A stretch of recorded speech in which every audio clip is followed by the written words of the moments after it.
Welcome to the ExecMBA podcast. I'm your host, Brett Twitty, and you are listening to a new episode. On this episode of the podcast, I'm excited to welcome back an old friend, Connie Dunlop, Executive Director for Professional Advancement here at the Darden School of Business. We brought Connie back on the podcast. Of course, she's been on the podcast not once, but twice already. We brought her back to talk a little bit more about her dissertation. That's right, her dissertation, which is, surprise, surprise, all about career advancement. I think you're really going to enjoy this conversation. So without further ado, here's my interview with Connie Dunlop. Connie, welcome back to the podcast. Thanks for having me, Brett. It is great to have you here. Our loyal listeners will know, those historians of the ExecMBA podcast who follow the podcast closely will be able to say, this is not your first, this is not your second, this is actually your third episode. Unbelievable. It is unbelievable. Well, if you're listening to this podcast and you haven't heard Connie's previous two episodes, you should totally check them out. We'll be releasing them as part of a DVD box set later on, the Connie Dunlop trilogy. Stay tuned. But Connie, in all seriousness, how are you and your family doing? We are doing really well. It's a beautiful sunny day here in Northern Virginia. I just did a power walk around the block to get my energy level up for our conversation. Things are good. I'm glad to hear it. Have you picked up any hobbies, any pastimes during the pandemic?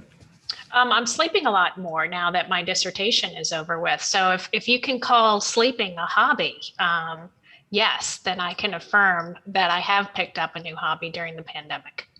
That's right. You and our Executive MBA students, parallel lives of a sort. You were working on your PhD, working full-time, doing all that together, just as they are pursuing their MBA while working full-time. Exactly. I have a brand new appreciation for what the term working professional student means. Means you have a very full plate. And we're going to get into that a little bit. We're going to go back in time. We talk about your PhD. We're going to talk about all these kinds of things. But first, before we get there, let's set the stage a little bit. For those of you who haven't had a chance, for those of our listeners who haven't had a chance to listen to your previous episodes, tell us a little bit more about who you are and what your current role is here at Darden. I would love to. So I'm an executive director and lecturer for the University of Virginia, Darden School of Business. I teach 3 courses at the school: professional advancement, experiential learning, and the leadership coaching elective. In addition to my teaching responsibilities, I also have coaching responsibilities. I'm a professional certified coach with the International Coaching Federation, and I coach students on topics related to career development and topics related to leadership development. In fact, I've coached more than 1,200 executive and residential MBAs in my 13-year career with the school. I tend to think I've heard it and seen it all, but every now and again, I have a student who surprises me with something new. So it never gets old. I'm thinking about that Malcolm Gladwell 10,000 hour rule. I'm guessing that you probably have more than 10,000 hours of coaching under your belt at this point. Absolutely. Well, one of the things that is true about the podcast is that, we always ask students about, favorite moment, favorite class, is there something from their experience that stands out? You probably have a guess about this, but to a person, they seem to almost always mention the professional advancement course. We go a little bit off script here and ask you why you think they might talk about that course. My guess is because that is the course where it's different in this way. The student is the case for that particular course. So in professional advancement, we're not talking about some fictitious business problem with a case protagonist and a set of challenges that are kind of amorphous. They're out there for the student. In the professional advancement course, the student is the center, and all of the attention is focused on how to help the student identify and achieve his or her professional advancement goals as a part of their Darden MBA experience. So who wouldn't want to be the case protagonist for an entire course? Absolutely. And just to have that space to ask those kind of questions and to be around, 130, 35 classmates all asking the same kind of questions. And that's one of the great things about being in this program, because people are exploring and they're networking and they're learning so much about themselves, about others. All of these things are happening all at the same time. So, Connie, let's continue with your story here. What's your background? What did you do before coming to Darden? So I'll take you all the way back to my first stop at Darden in 1996, when I joined the community as a Darden MBA student myself in the residential program. And when I graduated in 1998, I spent 7 years in consulting with financial services firms. First, I was a senior consultant, then manager for Deloitte Consulting in their strategy and operations practice. And I worked with some amazing people while I was working with Deloitte, both coworkers and clients, just an amazing set of individuals. Then I transitioned to one of my favorite consulting clients. I had a consulting project with Deloitte, and my client was Capital One. So I left Deloitte to go work for my client, Capital One, and I was leading large enterprise-wide change management initiatives for the company. My favorite project at Capital One was working with the CEO, Rich Fairbank, and his executive leadership team to craft position descriptions. And we had good times arm wrestling over roles and responsibilities at the most senior levels of the organization. Then after the birth of my twin girls, I was a stay-at-home mom for a very short amount of time, about all that I could bear. And then I returned to Darden in 2007. So, my Darden journey kind of came full circle from 1998 when I graduated, coming back to the school, not as a student, but as an employee in 2007. Just keep pulling you back in. Right. Absolutely. So, you mentioned all the coaching that you're doing. You're leading these different courses. You talked about the professional advancement course, experiential learning, leadership coaching. You stay very busy. And I'm wondering what led you to your current work? How did you decide, I really am someone that's passionate about coaching? Well, I think back to the mission of the Darden School, particularly the part about unparalleled transformational learning experiences, because that's exactly what I experienced as a student going through the residential MBA program. It was truly transformational for me. So today, I view my role as a coach and as a teacher at the Darden School. My role is different now. I'm not absorbing the transformation. I'm actually creating the conditions so that our students, my students in my courses and in my coaching programs, can find their own transformation, whatever that's going to be for them. So my job is to create the conditions under which transformation can occur for my students. And I have kind of a 5-pronged strategy that I use to do that, both in teaching and in my coaching work with students. And it's not rocket science, but I'll tell you what it is. I ask very powerful questions, and then I listen intently to the students' answers to those questions. This could be in a classroom setting or in a one-on-one coaching engagement. Then I help the student structure their thinking in ways that help them uncover meaning, so that they can take action, meaningful action, towards the goals that they want for themselves and for their careers. So when I'm doing my best work, I think I'm using these 5 things to illuminate potential paths so that others can find their way. I like to see myself as kind of someone that shines a spotlight on the potential paths post MBA so the students can reach their destinations. Oh, to have someone listen intently to us and then help us think about structuring our ideas and next steps. What a tremendous, tremendous thing. It's a gift, I think. For sure. Now, we talked about this a little bit earlier, and we're going to get into this in much more detail. So you just completed your PhD, and you already, as you told your story, you noted that you have an MBA from the Darden School. How did you decide to go back to school and pursue a PhD? My PhD journey started from a place of curiosity. I was particularly curious about how adults learn and how adults develop, because I wanted to know more about my students. I wanted to know how they learn and how they develop so that I could be an even better teacher and coach for them. This initial curiosity kind of led me to a doctoral program, and it also stayed with me through my coursework and into my dissertation research.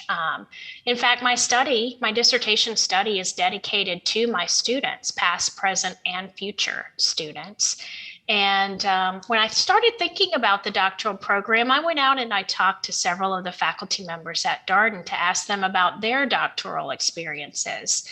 And one faculty member and friend, Lynn Isabella, who we both know, pointed me towards the George Washington University because they had an executive degree program for doctoral studies. So I could keep my day job and I could go to school at the same time.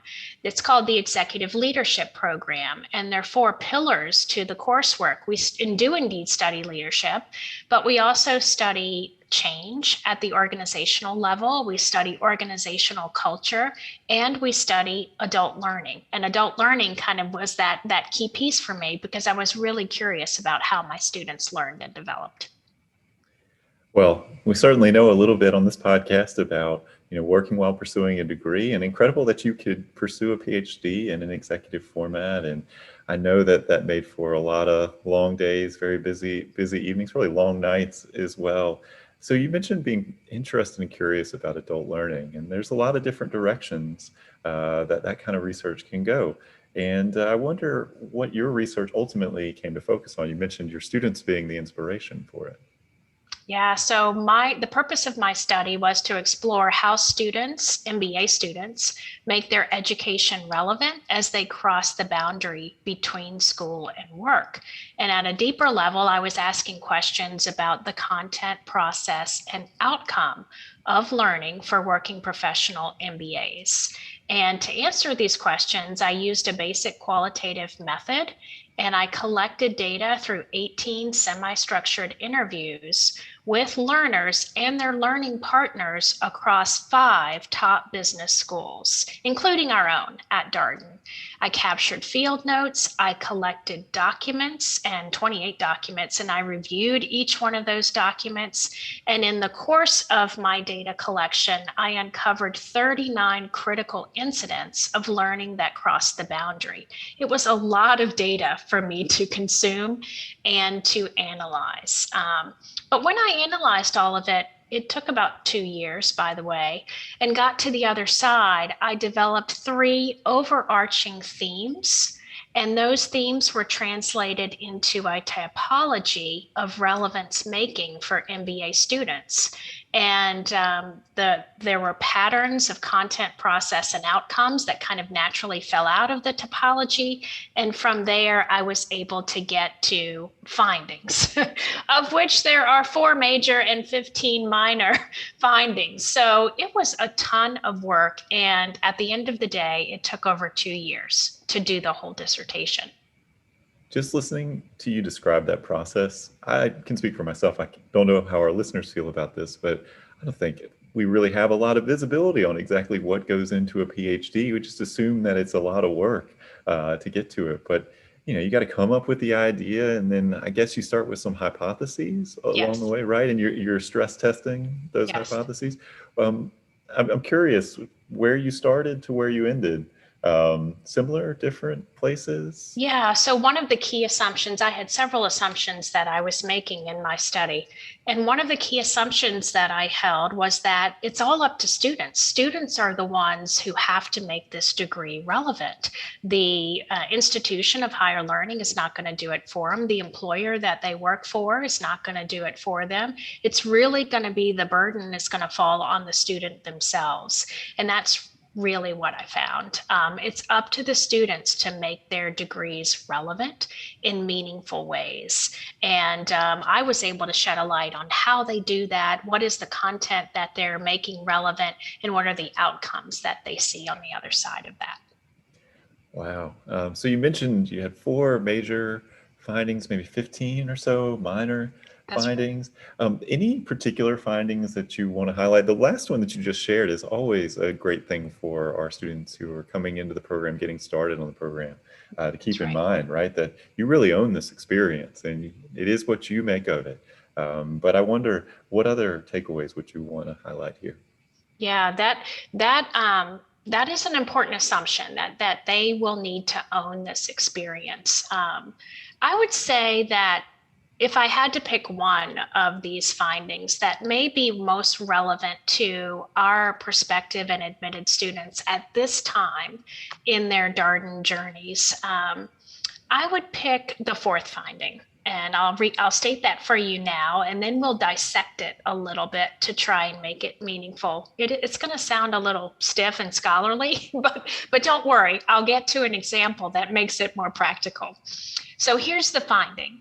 Relevance making differed by type and depended upon students' intentions. I'll say that again. Relevance making differed by type and depended upon students' intentions. Now, I've talked about the fact that there were 4 types of relevance making in this typology. So those 4 types are innovative climbing, identity switching, introspective exploring, and fast founding. Now, our listeners have probably heard of some of these words before because at the Darden School, we like to tell our students that there really are 4 ways to advance their careers on the other side of their Darden MBA. Those are climbing, switching, entrepreneurship, and exploring. So these 4 types are not new. They were just a great way to kind of organize the data that I was seeing. But let me just kind of break one of these types down for our listeners. That's the type of fast founding. And one of my study participants, I think, is a great example of fast founding. His name is Steve, and he was at a top business school and also starting an educational technology company while he was earning his executive MBA. Which, as often the case is with starting a business, there are a ton of problems fires that you're fighting, problems that you're solving on a regular business day. And one of his persistent problems, one he just couldn't get rid of, was how to best communicate his product and his company's value propositions to his target customer base. It's like, how do we tell them how this product is going to make their lives easier? What is the value that this product will bring? Then Steve sat in a class and read a case called Timbuktu. This was in his operations course in his MBA program, where he was introduced to 2 business concepts, one of pooling, operational pooling, and another of mass customization. And using these 2, kind of blending them together in an intentional way, he was able to bring these ideas back to his co-founder and say, I think I've got it. I have got a way by using these terms and this example of the business Timbuktu to explain to our potential customers how this educational technology is going to make their lives easier. So by using what he was learning in business school and applying it back in his workplace, he was able to add immediate value and inform the way that they were going to market with their product, which I think it was really huge for him and for his business partner. So fast founding is one of the 4 types, and it's the way that entrepreneurs in my study made their business education relevant. They took concepts that they were learning in business school and they immediately took them back to work. Like, they learned it on Saturday, they took it to work on Monday, and they applied it to solve real business problems that they were facing. That is great to hear. It's certainly something we talk a lot about with executive MBA prospective students, this great connection between work and school and work, right? You're bringing things from work to school and you're bringing things that you're learning at school to work. Glad to hear that that's borne out by the data. That is. Yep. That is exactly what we saw for fast founders. Now, the story is a bit different for other types that we found in the data. Not the same story for innovative climbing or for introspective exploring, for example, but that's the way, that's what's interesting, I think, about this study is that there's not one right way to make your MBA education relevant in the workplace. There are actually 4 ways that came up in this data, and it really depends on what the student's intentions are for getting an MBA in the first place. Are you starting a company like Steve or not? When you were thinking about these types, were you reacting to sort of what the participants and the people who were giving you data were sharing about their background and their goals with the kind of maybe these categories that you mentioned that we talk about here at the Darden School in the background of those conversations, or was it being driven by the participant, or was it more something that you know is just kind of the way these things tend to work? These 4 types actually emerged from the data analysis and synthesis. They were not types that I brought into the conversations at all. I had 18 participants, and as I was synthesizing the data, I was trying to find ways to kind of take it up a level and take it up another level and take it up another level. And I found that when I grouped certain participants together, it kind of fell out in the analysis that the reason I was grouping this way, the reason they were bringing this content, having this process, was because they had these different intentions for why they were going to business school in the first place. So when I finally figured out that, of my 18 participants, there was this group of people who were starting companies, and that's why their process looked the same. There was this group of people who were trying to get promoted, and that's why their process looked the same. Once I kind of got to the fact of this taking it up a level multiple times, these 4 types emerged from that synthesis. That's so interesting. When you think about it, I mean, the thing that I'm really reacting to here is that you start with this really kind of this idea and maybe some assumptions and kind of get into it, and maybe some things go away and some things emerge, and you get to the end of it and you have all these takeaways, but it's a 2-year process. I can't, that is an incredible amount of time. Connie, was there ever any moment where you're like, will I ever finish this PhD? Oh, there were several of those moments. Yes, there were several of those moments. Like, will I get to the end of this? Because what we haven't talked about, Brad, is before the 2 years of data collection, data analysis, synthesis, writing up the findings and the conclusions of the study, there was a year of me searching for a place. A site is what we call it, in order to conduct my study. And before that year of searching, there were 3 years of coursework in a kind of a structure like we have at Darden, where I went to school on Friday, Saturday, and Sunday once a month. So a lot of work is what I'm hearing, Connie. So you talked about these takeaways, and I'm sure we could talk much more about all the things you learned over the course of the research that you were doing and as you were writing your dissertation. I'm wondering if there was something that really surprised you or jumped out to you. I think one of the surprising things about my study was that I found a lot of students who were willing to talk to me, and faculty members across business schools who were willing to talk to me. Not many students wanted to get their employers involved in the conversation.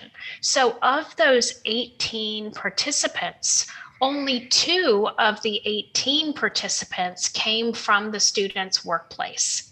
And I'm not sure why. I thought that every student I talked to would be willing to say, well, go talk to my boss, or go talk to my peer, or here's the phone number of my direct report. And that didn't happen as much. And I'm not sure that I can kind of put my finger on why that was happening. They were certainly, it wasn't that they weren't willing to share contacts, because they would put me in touch with their professors, no problem. But something about putting me in touch with their employee organization, that seemed a bit harder to get at. So I think one of the challenges with my study, and perhaps a weakness in my finding, or a limitation of my findings, is that I didn't talk to many employers. And as I continue to pursue this line of research and to continue to uncover questions around relevance making for MBA students, I would like to have more employers involved in my studies. Well, that'll just be part two. Part Then two, right? part two for sure. Well, I have some hunches as to how this work has influenced your work here at the Darden School and your interactions with our executive MBA students. But I wonder, in your own words, how has this research and this whole PhD enterprise contributed to the work that you, or influenced the work that you do? Well, it's already influencing my teaching and my coaching work at Darden. And I can tell you that in the professional advancement course, one of the three courses that I teach at the school, I've brought the professional advancement types, the four types, into the conversation. In the first module of that course, which is titled Map Making. Students do exactly that. They draw a map, literally and figuratively, of where they are today and where they want to be. We call it the start and the destination, where they want to be as a result of their Darden MBA. And in that map making process, we identify both who they need to know, what we call a networking plan, and what they need to know, which we term a learning agenda, in order to get from where they are, their start, to their destination. And this particular work, this research has helped me teach the module, the topic in the module about the learning agenda. Because now what I know is it's not some kind of random set of things that these students want to learn to help them get to their destinations. There are actually patterns of content based on what type of professional advancement they're striving for. So the learning agenda for the entrepreneur is going to be different than the learning agenda for the climber. What I found in my study is that the climbers really want to learn a lot about leadership, about management, and those climbers also want to continue to increase their knowledge of the functional area that they're climbing within. So if I'm a finance manager, then I want to learn more about finance because that's the area that I'm committed to and trying to climb in my organization. In addition to increasing my knowledge around leadership and leadership models, leadership theories, leadership practices. So what I think is really interesting is that now that I know these things, I am able to bring them into the professional advancement course. And it's not like I stand in front of the class and I read my dissertation. That would put us all to sleep. What I actually do is help them think about these big themes that I've uncovered in my research and how that applies to their individual case of professional advancement. That is awesome. I want to ask sort of follow-up question related to that. Know that some of the folks listening to this podcast may identify them as career switchers, right? We know that a growing percentage of our executive MBA students are at least open to changing function and or industry, different degrees of switching. Nevertheless, but this is maybe one of the goals of people listening to the podcast. And I'm curious what you learned about switchers and what they might be interested in and how that is influencing the curriculum design and PAC. Yeah, so you're right. Switchers are our most popular type of professional advancement in the executive MBA program. And what those switchers are interested in depends upon what they're switching toward. So if I am coming into the program as an officer in the military, and I think that I may be interested in management consulting, then I'm going to pay special attention to topics that are going to further my switch towards management consulting. So I'm going to be interested in strategic concepts and theories. I'm going to be interested in making sure that I can do the decision analysis behind the recommendations that I'm going to make to my students, to my clients. So really the switch and the relevance making, it depends on what these students are switching to. And if they don't know what they're switching to, then we have a fourth type for them, which is the explorer, because these explorers are really simply trying to figure out what it is they want to do next. And the explorers in my study were considering entrepreneurship or switching, but none of the explorers in my study were planning to climb in their organization. I don't know if that's just because I had a small sample of only 18 participants, or if indeed that is a broader theme for exploration. Again, part two. Part two. It's another study waiting to happen. Practically writing itself, Connie, is what I'm hearing. Yeah, we call that my research agenda. All right. Is that agenda growing as you taught PAC Yeah, I here just with got another thing to add to it based on this conversation. Thank you very much. Well, just keep coming back on the podcast and we'll keep adding to your research agenda. I wonder what you're looking forward to in the coming months. Gosh, so many things. With regard to my research, I will say that what I'm most looking forward to is getting the word out. So I just defended my dissertation in November. It was November 12th, and I turned 50 on November 13th. So I say it was my birthday present to myself to be done with this thing. So all of it is still very new. There were a lot of hoops that I needed to jump through with the university in order to get my dissertation finalized in the proper format and published through ProQuest.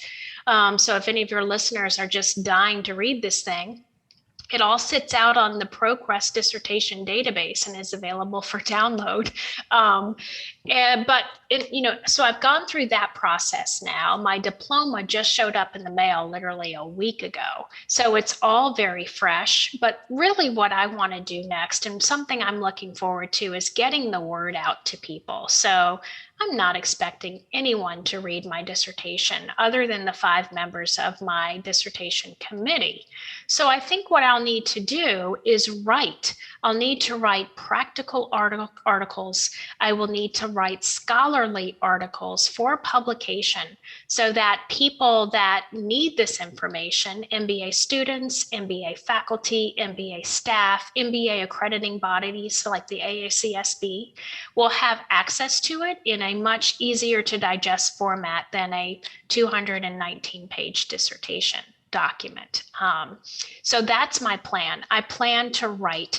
And one of the things I want to do for the participants on your podcast is I'd love to take those 10 profiles and use them to create a set of cases that we can study in the professional advancement course, helping students in a way that they can kind of see themselves in the case material, and it can inform how they think about their own professional journeys. So that's also on my to-do list as well. Lots to do. There's never a dull moment. I was about to say, Connie, I was expecting, just a victory lap. I'm really just enjoying having more free time. No, not Connie. Connie is working, she's writing, she's translating her dissertation for a broader audience. Don't forget about Darden Ideas to Action out there. I could see a few career-focused articles. Yeah. And we're always happy to have you back on the podcast. And longtime fans, Connie. Long time. Yep. Long-time fans. And this is one of my favorite places to come and talk. So that's why I gave you first right of refusal on. This is the first time that I have spoken outside of my doctoral defense about my dissertation. So props to you, Brett Twitty. Connie, I had no idea that this is an exclusive. This does not happen every day here on the ExecMBA podcast. To be a part of history, our listeners may know that I celebrate a form of what I call micro-history or the people's history, small events in our otherwise, pedestrian lives, nevertheless being very large events in the span of time. And so this is definitely not a small event, though. The fact that this is the first place you came to talk about your dissertation with a broader audience, I feel very flattered, Connie. So thank you so much for doing this. We always ask our visitors, our guests here on the podcast, the same last question. I wonder if you have a piece of advice you would like to share with our listeners. I do. And that is, if you're a prospective or admitted student who is listening to Brett's podcast and to this podcast in particular, you don't have to wait until Q1 to start thinking about your professional advancement. So I have a few questions for you, in that good kind of powerful question way that I would like to leave with our listeners so that they can begin thinking about their answers to these questions. The first question I have for our listeners is, who am I? It's a big one, existential. The second question, who am I becoming with a Darden MBA? And my third and final question is, what type of professional advancement is most appealing to me? And I'll give you some examples. Am I climbing in my current organization or switching to a different organization or starting or growing a venture? Or perhaps I don't know. Maybe I'm exploring 1, 2, or 3 of those potential types. So I encourage our listeners to reflect on those 3 questions because you don't have to get started in professional advancement in Q1. That work can begin right now. Well, Connie, I just want to reflect on the arc of this podcast for our listeners.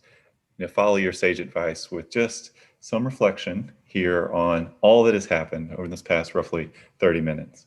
You became one of the few guests in the history of the ExecMBA podcast to appear not once, not twice, but 3 times. As noted, the Dunlop trilogy.